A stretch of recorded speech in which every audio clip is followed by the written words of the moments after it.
இது சீரியல் நாளைக்கான ப்ரோமோல பாத்தீங்கன்னா காவேரியை பிரின்சிபல் மேம் எல்லாரும் திட்டினதை நினைச்சு காவேரி பாப்பா ரொம்பவே சோகமா இருக்கிறாங்க.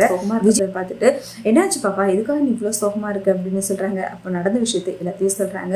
என்கிட்ட பேசக்கூடாது, என்கிட்ட ரொம்ப க்ளோஸா இருக்கக்கூடாதுன்னு சொல்லிட்டு காவேரி மாமா எங்க பிரின்சிபல் மேம் ரொம்பவே கோவமா திட்டினாங்க. அதை நினைக்கும் போது ரொம்பவே கஷ்டமா இருக்கு.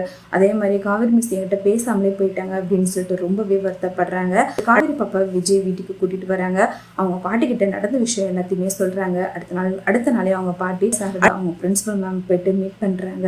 காவேரியுடைய வாழ்க்கையில நடந்த விஷயத்தை எல்லாத்தையுமே சொல்றாங்க.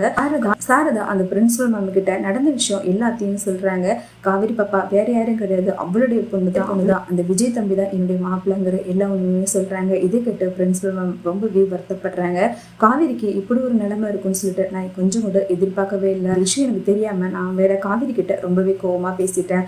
நானே காவேரிக்கு பேசி புரிய வச்சிருக்கேன், நீங்க எதுவும் ஃபீல் பண்ணாதீங்கன்னு சொல்லிட்டு பண்ணிக்காதீங்க, நான் பாத்துக்கிறேன்னு சொல்லிட்டு சாரதா கிட்ட சொல்றாங்க. சாரதா அது கேட்டு ரொம்பவே சந்தோஷப்படுறாங்க. அடுத்த நாள் காவேரி கூப்பிட்டு காவேரி பாப்பா கிட்ட நீங்க க்ளோஸா இருங்க, ஒரு தப்பும் கிடையாது, பாவம் அம்மா இல்லாத பொண்ணு, நான் ஏதோ தப்பா புரிஞ்சுக்கிட்டு உங்ககிட்ட கோவப்பட்டுட்டேன், அதனால அதை பத்திலாம் நீங்க யோசிக்காம காவேரி பாப்பா ரொம்பவே கேர் எடுத்து அவகிட்ட பாசமா நடந்துக்குங்க, எந்த பிரச்சனையும் இல்லை அப்படின்னு சொல்றாங்க. காவேரி மனசுக்குள்ள ரொம்பவே சந்தோஷப்படுறாங்க.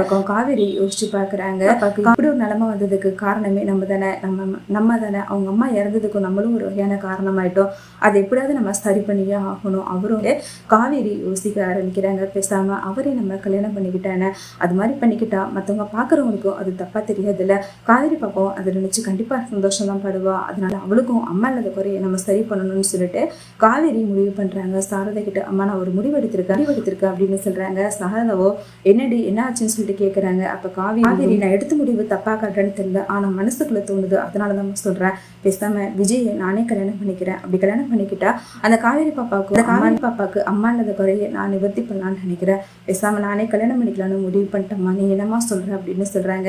இந்த ஒரு நாளுக்காக தாண்டி நான் இவ்வளவு நாளும் காத்துக்கிட்டு இருந்தேன், எங்க எல்லாருக்குமே மனப்பூர்வம் சம்மதம், இந்த விஷயத்த அவங்க வீட்டுல சொன்னா அவங்க வீட்டுல அவங்க எல்லாருமே ரொம்பவே சந்தோஷப்படுவாங்கடி, அது மட்டும் இல்லாம அந்த காவேரி பாப்பாவும் நம்ம கூடவே இருக்குல்ல, அதனால சீக்கிரமாவே கல்யாணத்திட்ட முடிவு பண்ணிடலாண்டி அப்படின்னு சொல்லிட்டு சாரதா விஜய் கிட்ட இந்த விஷயத்த சொல்றாங்க.